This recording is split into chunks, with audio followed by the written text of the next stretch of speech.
महोदय, किसानों की आय बढ़ाना प्रधानमंत्री नरेंद्र मोदी जी की सर्वोच्च प्राथमिकता है और मुझे ये बताते हुए खुशी है, मैं पार्थ सारथी जी का हृदय से आभार व्यक्त करता हूं कि नारियल से संबंधित प्रश्न उन्होंने पूछा है और नारियल के उत्पादन में आज भारत दुनिया में नंबर 1 के स्थान पर पहुंचा है। प्रधानमंत्री जी की उत्पादन बढ़ाने की नीति के कारण आंध्र प्रदेश में भी नारियल का उत्पादन माननीय अध्यक्ष महोदय होता है। मुझे बताते हुए खुशी है कि नारियल की उत्पादकता बढ़ाने के लिए 2014-15 के दौरान नारियल का उत्पादन 140 लाख मीट्रिक टन था, वो बढ़कर 153.29 लाख मीट्रिक टन हो गया है और विश्व में हमारी उत्पादकता सबसे अधिक है। आंध्र प्रदेश में भी उत्पादकता 11 मीट्रिक टन है। मैं आंध्र प्रदेश के किसानों को प्रणाम करता हूं, बधाई देता हूं कि उन्होंने उत्पादकता के नए रिकॉर्ड स्थापित किए हैं। यह बात सही है कि पिछले दिनों व्हाइट फ्लाई जैसी अनेकों बीमारियों की कंप्लेंट्स आई थी। मैं माननीय सदस्य को बताना चाहता हूं कि नारियल विकास बोर्ड ने इसको नियंत्रित करने के लिए विभिन्न केंद्रीय संस्थान जैसे केंद्रीय बागवानी फसल शोध संस्थान, कासारगोड केरल, राष्ट्रीय कृषि कीट संसाधन ब्यूरो बेंगलोर, राज्य कृषि विश्वविद्यालय जैसे डॉक्टर BSIR बागवानी विश्वविद्यालय, तमिलनाडु कृषि विश्वविद्यालय, कोयम्बटूर के माध्यम से इस व्हाइट फ्लाई के प्रबंधन के लिए 8 परियोजनाएं अनुमोदित की है और इन संस्थानों ने व्हाइट फ्लाई के रोकथाम के लिए जैविक नियंत्रण की संस्तुति की है। उसमें जैविक कीट फफूंद वगैरह का छिड़काव किया जाता है, स्प्रे किया जाता है और भारत सरकार की संस्था केंद्रीय बागवानी फसल शोध संस्थान कासारगोड केरल ने रोग प्रतिरोधी नारियल किस्मों के विकास के लिए भी काम किया है और अपने प्रारंभिक शोध में यह पाया है कि संकर और लंबी किस्में सफेद मक्खी का संक्रमण कम होता है और वो किस्में हैं गौतमी गंगा, तिप्तुर टाल, वेस्ट कोस्ट टाल, ईस्ट कोस्ट टाल। तो लगातार ये प्रयत्न किए जा रहे हैं कि व्हाइट फ्लाई जैसे रोगों की रोकथाम की जाए। Second supplementary, sir. As per Niti Aayog report, Andhra Pradesh has significant potential for coconut cultivation, sir. The DJ Sampurna variety, known for its high yield of more than 43,000 nuts per hectare, sir, has shown great potential in the state. Could the Honorable Minister kindly elaborate on where the government is taking any initiatives to promote and expand the cultivation of this high-yielding variety in Andhra Pradesh, sir? माननीय अध्यक्ष महोदय, माननीय विद्वान सदस्य का कहना बिल्कुल सही है। आंध्र प्रदेश में नारियल के उत्पादन को बढ़ाने की अपार संभावनाएं हैं और इसलिए आंध्र प्रदेश में उत्पादन बढ़ाने के लिए, क्षेत्र के विस्तार के लिए अनेकों प्रयास प्रारंभ किए गए हैं। नारियल विकास बोर्ड की नारियल क्षेत्र विस्तार पर एक विशेष योजना है जिसमें प्रति हेक्टर 6,500 से लेकर 15,000 रुपए तक की वित्तीय सहायता दी जाती है।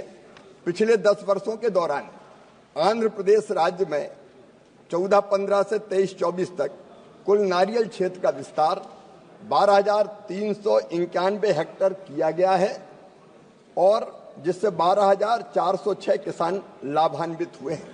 इसके अतिरिक्त माननीय अध्यक्ष महोदय, आंध्र प्रदेश सहित सभी राज्यों के लिए नारियल क्षेत्र के समग्र विकास के लिए बोर्ड की विभिन्न योजनाओं के माध्यम से गुणवत्तापूर्ण रोपण सामग्री का उत्पादन और उत्पादकता वृद्धि, मूल्य संवर्धन और विपणन, बीमा कवरेज और कौशल विकास के लिए वित्तीय सहायता प्रदान कर रहा है। मैं माननीय सदस्य को आश्वस्त करता हूं कि मैं राज्य की टीम के साथ भी, मैं अनेकों राज्यों में अलग अलग फसल के लिए जाता हूं, उनके साथ और राज्य की टीम के साथ बैठकर अगर क्षेत्र के विस्तार के लिए और कदम उठाने होंगे तो हम जरूर उठाएंगे। Shri Beni बहनान। Sir, as you know that our state is known as the land of coconut. Sir, we are facing a very serious problem because of the root wilt disease. See, is the government aware of the alarming spread of this root wilt disease in coconut plantation, particularly in Kerala and other states? What are the latest statistics regarding the number of affected coconut trees and the economic impact of the farmers? Sir, has the government initiated any research program to ICAR, CPCRI, or other institution to develop disease-resistant coconut varieties? And what are the findings of the recent research of biological and organic control measures of this disease? And last question, has there been any scientific study on climate changes or roles in increasing the spread of this disease? Thank you, sir. माननीय अध्यक्ष महोदय, ICR ने भी लगातार ये प्रयत्न की है कि जो अलग अलग प्रकार की बीमारी नारियल के पाम ट्री के ऊपर जो आती है उस पर शोध किया जाए और शोध करने के बाद माननीय अध्यक्ष जी उन बीमारियों से निपटने के अनेक उपाय किए गए हैं।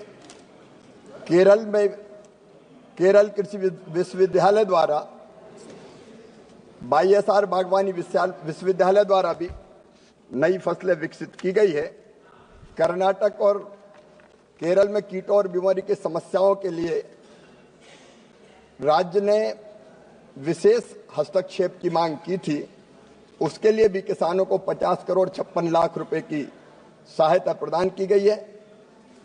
सभी राज्यों में तमिलनाडु में रूट बिल्ट के प्रबंधन के लिए बोर्ड के द्वारा रीप्लांटिंग रिजनेशन योजना के अंतर्गत 4000 हेक्टेयर क्षेत्र में 17 करोड़ 90 लाख रुपए खर्च किए गए।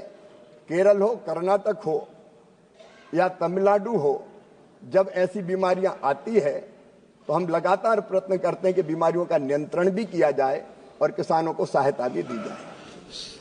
श्री कोटा श्रीनिवास।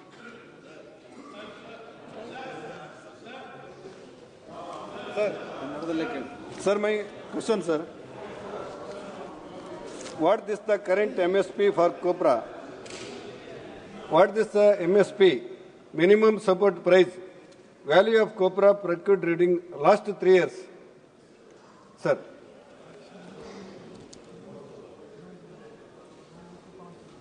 माननीय अध्यक्ष महोदय, मुझे बताते हुए खुशी है प्रधानमंत्री नरेंद्र मोदी जी की और सरकार की प्रतिबद्धता है किसान को लाभकारी मूल्य देना, और इसलिए 2019 में इस सरकार ने तय किया कि किसानों को लाभकारी मूल्य देने के लिए लागत पर 50% का मुनाफा जोड़कर किसानों के लिए मिनिमम सपोर्ट प्राइस तय की जाए।